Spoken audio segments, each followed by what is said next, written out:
Hi hello नमस्कार, मी दीपाली सबका स्वागत करते मी माझ्या एका नवीन ब्लॉगमध्ये। कशा आहात तुम्ही सर्व नक्की सांगा कमेंटमध्ये। चला तर नवीन दिवसाची नवीन सुरुवात बघूया। आजचं रुटीन काय काय आहे आणि जिथं आपला काल व्हिडिओ संपला तिथूनच आज सुरू होत आहे। हावडा स्टेशनला आपण पोहोचलो होतो, रात्रीचे 11:30 वाजले आहेत आणि इथं पोहोचायचं आपलं 9चं टायमिंग होतं, पण आपली ट्रेन 2-2.5 तास लेट झाली, त्यामुळे आपल्याला रात्री 11:30 वाजले आणि आपला प्रवास इथंच थांबला नव्हता। ह्याच्यानंतर पण आपला प्रवास आहे, तो पण आपल्याला 2-2.5 तासाच्या अंतरावरचा। तर आता रात्रीची वेळ असल्यामुळे आम्ही तो प्रवास थांबवला होता आणि आजची रात्र सैनिक आरामगृह इथं आम्ही राहणार होतो आणि सकाळी उठून परत आपला प्रवास सुरू होणार होता। तर चला जाऊया आपण आणि बघूया तिथं काही कारवाई असेल ते करूया। तिथं आपली आजची रात्र होणार होती। तर बघा इथं आता आम्ही आलो होतो। छान असे त्यांनी आम्हाला बेड वगैरे दिले होते, लेडीजसाठी अलग होते, जेंट्ससाठी अलग होते। इथं मी कुर्नालला घेऊन आराम करत आहे आणि फौजी आणि अर्णव एका साईडला आराम करत होते। तर आम्हाला ना रात्री झोपायला पण वेळ झाला, 1-1:30 वाजले, कारण तिथं गेल्यानंतर पण थोडा वेळ लागला सगळ्या कारवाई होसपर्यंत। आपल्याला बेड वगैरे रूम वगैरे मिळाल्या, त्याच्यानंतर आम्ही आराम केला। आता सकाळची वेळ आहे, सगळेजण आपापल्या ट्रेनला निघाले होते। आमची ट्रेन थोडी लेट होती, माझ्याबरोबर आणखी एक दीदी होत्या आणि बाकी सगळेजण गेले होते। रात्री ना पूर्ण हे सगळे बेड भरले होते, सर्वजण इथं आले होते राहण्यासाठी, पण सकाळी सगळ्यांच्या ट्रेन असल्यामुळे सगळेजण आपापल्या स्टेशनला गेले। इथं आता चहा वगैरे घेत आहे, सकाळची वेळ झाली, सर्वांनी ब्रश वगैरे केले आणि आंघोळ वगैरे तर केली नव्हती, ब्रश वगैरेच केलं, थोडंसं आवरलं सर्वांनी आणि मस्त आता चहा घेत आहे। चला मग जाऊया, आता थोड्या वेळानं आपला परत प्रवास सुरू होणार होता, तर बघूया तो प्रवास कसा आहे काय। चला मग करा ब्लॉग कंटिन्यू।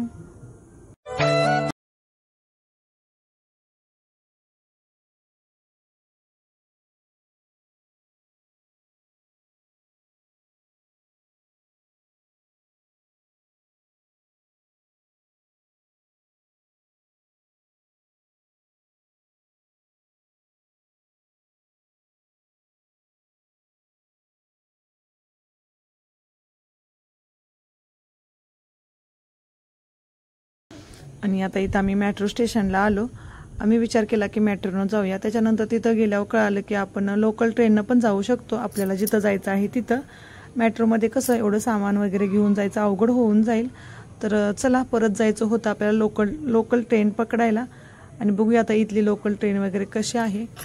आणि आपल्या आता भारतामध्ये जे काही चालू आहे तर ते खूप भयानक आहे आणि सर्वांना असं वाटतं की भारत पाकिस्तानमध्ये युद्ध व्हावं, पण जेवढं बोलायला सोपं आहे ना तेवढं खूप अवघड आहे। युद्ध जर झालं तर आपले किती फॅमिलीज उद्ध्वस्त होतील आणि सगळ्यांना असं वाटतं की युद्ध व्हावं, पण ज्याच्या घरामध्ये फौजी आहे ना त्यांनाच माहिती, ज्याचा भाऊ, ज्याचा नवरा आणि ज्यांचा मुलगा आहे त्यांच्या घरामध्ये जाऊन तुम्ही विचारा की युद्ध झालं पाहिजे की नको, ते तुम्हाला व्यवस्थित उत्तर देतील। युद्ध हे खूप भयानक होईल आणि खूप अशा फॅमिली आपल्या भारतातल्या उद्ध्वस्त होतील। तर सर्वांनी प्रार्थना करा की देशाच्या बॉर्डरवरती जे आपले सैनिक आहेत ना ते व्यवस्थित व सुखरूप राहो, हीच आपण प्रार्थना करू शकतो। तर चला जास्त काही मी बोलत नाही या विषयावरती आणि आता आपला ब्लॉग परत कंटिन्यू करूया। आणि आता मेट्रो स्टेशन सोडलं आणि आता आम्ही पुढं चाललोय। इथं मध्येच नाश्ता सेंटर होतं, तर चला म्हटलं नाश्ता वगैरे करूया, कारण मुलांना वगैरे भूक लागली होती। आम्ही फक्त चहाच घेतला होता आणि आपल्याला लोकल ट्रेननं जायचं होतं, तर लोकल ट्रेन भरपूर असतात, असं काही नाही की टायमावरच जायला पाहिजे। तर आता इथं थोडा आम्ही नाश्ता वगैरे करून घेतो, त्याच्यानंतर परत आपला ट्रेनचा प्रवास आहे। आणि पुण्यापासून हावड्यापर्यंतचा प्रवास होता ना तो आमचा खूप छान होता, पण इथून परत जो 2-2.5 तासाचा प्रवास आहे ना तो खूप म्हणजे खूप कंटाळदायक आणि खूप त्रास झाला आम्हा सर्वांना। कळेलच तुम्हाला की तो प्रवास कसा होता आणि काय, कारण लोकल ट्रेननं वगैरे जाणं खूपच अवघड आहे आणि सामान पण भरपूर होतं आमच्याजवळ। आता इथं आम्ही समोसा वगैरे घेतलं होतं नाश्त्यासाठी, चला तर नाश्ता वगैरे करूया आणि त्याच्यानंतर मग बोलते।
चला आता आपल्याला सीट भेटली होती, आपण सीटवरती बसूया। आणि ही ट्रेन आहे ती पण भरपूर लाँग असे जाते, तर पुढं ट्रेनमध्ये भरपूर अशी गर्दी पण झाली। आता काही गर्दी नव्हती, त्यामुळे आम्ही आमच्या बॅगा वगैरे सगळं व्यवस्थित साहित्य लावलं। पण नंतर जेव्हा गर्दी झाली ना, तर सगळ्या बॅगा वगैरे आम्हाला मांडीवरती घ्याव्या लागल्या, ज्या छोट्या छोट्या बॅगा आहेत त्या। तर नंतरचा प्रवास बघूया कसा झाला। चला मग करा ब्लॉग कंटिन्यू।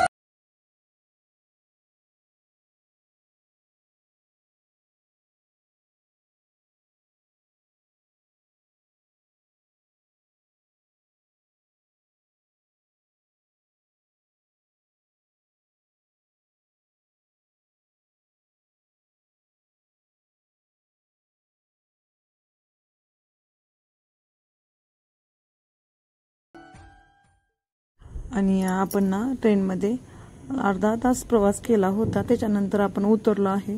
आणि इथून पुढे परत आपल्याला आणखी प्रवास करायचा आहे। चंदननगरमध्ये आम्ही पोहोचलो होतो। इथून पण फौजी म्हटले आपल्याला 1-1.5 तास आरामातच लागेल। आणि आता ह्या शिड्यावरतून बॅग न्यायचं ना एवढं अवघड झालं होतं, कारण बॅगमध्ये वजन तर आहेच, काही नाही काहीतरी आणलं होतं। मेन म्हणजे घरातून ना आम्ही चटणी आणि शेंगदाणे आणले होते, बाकी पण थोडंफार साहित्य होतं।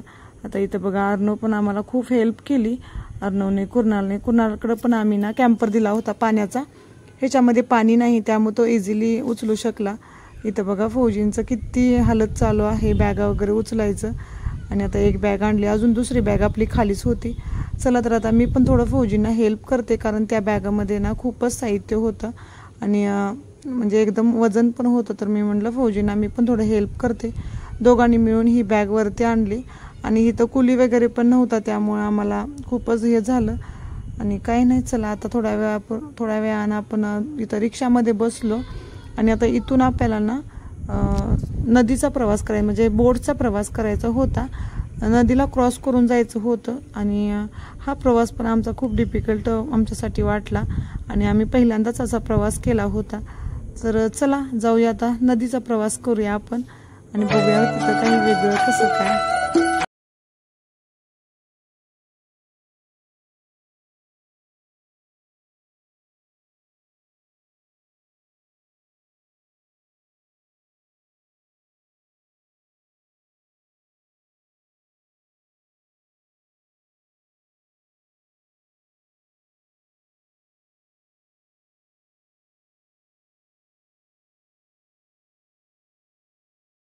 मध्ये पोहोचलो होतं। ह्या ठिकाणाचं नाव होतं घाट, कारण नदीच्या किनारी होता हा पॉइंट।